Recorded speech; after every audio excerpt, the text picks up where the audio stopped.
চাঁদা তোলে, এতটুকু উনি কাফের বানাতে দেখছি। তা আমি তাকে ভালোবাসি, আই লাভ ইউ। ওনার প্রতি আমার কষ্ট হইল রে, ওনারা আমরা রাখছিলাম কাল্লাই নাস্তিকের করে উনি এখন আরো বাংলাদেশের ব্যাগ বক্তারে কাফের বানাতে দেখছি। কাজী ইব্রাহিমের ওনার ছাত্র এবারও তো যোগ্যতা নেই। আব্বাস হিসাব কত বড় মাফের আলেম কাজী ইব্রাহিম, একটা বিজ্ঞানী তাদের, ওনারাও কাফের কয়, আজারি রে কয়, আরো তো অসংখ্যবার কাফের দিছে। জান্নাত যদি ওনার হাতে থাকতো, আমি জান্নাতে জান্নাতে রাখি দিত, কিন্তু না তুই কাফের। নবীর কাছে সব কাফের আয়তো, নবীগুলোর গ্যারেজে ঢুকে সিল দিয়ে দিত, যা তুই মুসলমান। আর ওনার গ্যারেজে মানুষ ঢুকে হুজুর করে ঢুকে ঢুকে ঢুকে সিল মারি দেয় ফাঁসার মধ্যে, যা তুই কাফের, যা তুই কাফের, যা সিল মারি দিছি তুই কাফের। নাউজুবিল্লাহ কয় না। চাচা বাপি যেটা হয়েছে এত ডাকা নিয়েছে সালাদ করে বলে, চাচা বাইগা মরে গেছে বাতি জায়গায় বলে ডাকা নিয়ে কিন্তু সালাদ করি, এ তিন বাতি যায় খেতে ডাকা যায় এমন সালাদ বেশি বা এটাই স্বাস্থ্যবিজ্ঞানের দায় বিয়ে করে গেছে এখন আসল গেল। তো বাতি জারে নিলাম কিন্তু খেয়ানা করতাম ডাকা আল্লাহ রাখলাম, এটা আর জিগারে নিয়ে গেল।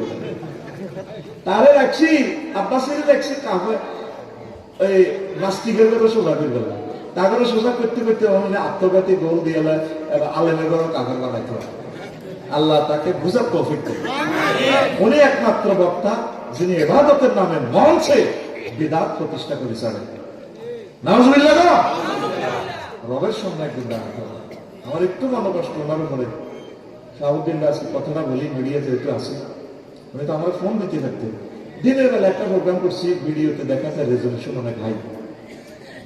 আমার এই কণ্ঠ আল্লাহ, আমি বলতেছি আমার ভাই চেয়ারম্যান সাহেবকে নবী বানাই দেন। তখন আমার গাটা কাফি হচ্ছে, আমি ভিডিওটা দেখছি।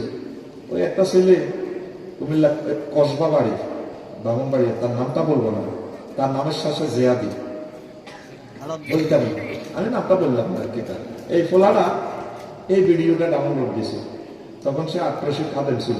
পরে তো আল্লাহ তারে এই করে দিচ্ছে, দোয়া করে তারা আল্লাহ হেদায়েত করবে। এই ফোলাটা আমার লিখছে, আমি বলতেছি কি যে কণ্ঠ তো আমার। পরে বাড়িতে কম্পিউটার চেক করলাম, তখন কম্পিউটার আছে। সে আরো আমার সাথে যারা বসছে তারাই জয় ভাই আমার ফিরিয়াজ করলেন, ভাই ঘটনা কি কথা তো এডিটিং বোঝা যাচ্ছে না আমার কথা। আল্লাহ আমার ভাই চেয়ারম্যান সাহেবের নবী বানাইয়া দেন। এ কথা বললে তো আমার মঞ্চে মানিয়ে যেত জনগণ, ঘটনাটা কি।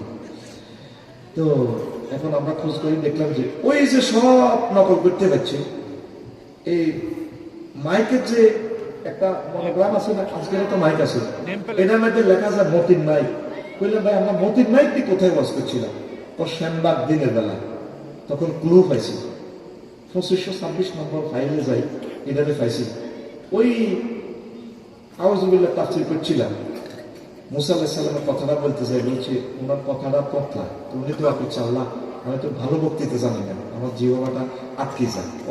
অকথাটা একদম মানে গিরা, কথা কইতে লাগলে গিরা লাগে যায় জিহ্বা। আমার ভাই হারুন আখিস দুবিহি আমরি, আল্লাহ আমার ভাই হারুন আলাইহিস সালামের নবী বানাই দেন।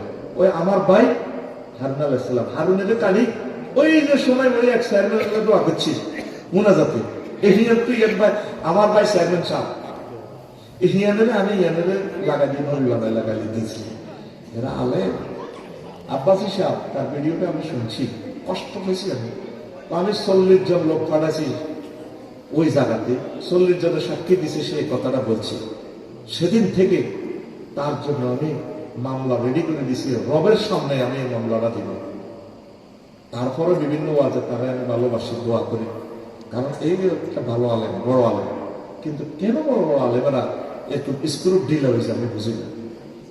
সকল আলেমের কাছে ফতুয়া দেয়, এটা কত ধরনের কথা? প্রশ্নটা আমরা আগামাতা বুঝতে হবে। ওইটার কারণে আমার কাফের ফতুয়া দিচ্ছে। আমি কষ্ট পাইছি, 40 জনের নাকি সাক্ষী দিচ্ছে, লোক পাঠাইছে 40 জন। আমরা ভিডিওটা করিয়েছি, মানে কম্পিউটার থেকে উদ্ধার করলাম। কোন একটা সুস্থ মানুষের পৃথিবীতে কেউ বলছে আমার ভাই যে চেয়ারম্যান সাহেব কত মাহফিল আমার ভাই ছিল, আমার ভাই 16টা বছর আমার কাছাকাছি, আমার ভাই আমাকে কত যত্ন করছে, কোনোদিনই দোয়া করছে আল্লাহ আমার ভাই চেয়ারম্যান সাহেবের নবী বানাই দেন। এই কথাটা কোনো সুস্থ মানুষ বলতে পারে? বেশি কষ্ট পাইছে আজকে কেন বলছি? সে ওই দিনে জবাব বলছে ও তারা ফিডাইল না কেন?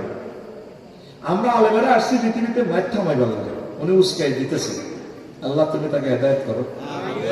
এই নক্ষত্রটা আমাদের বড় দরকার একামতে দিনের জন্য। আল্লাহ আব্বাসী সাহেবের কণ্ঠটা একামতে দিনের জন্য কবুল করো, আর শিরক বিদআত থেকে তাকে মাহফুজ রাখো।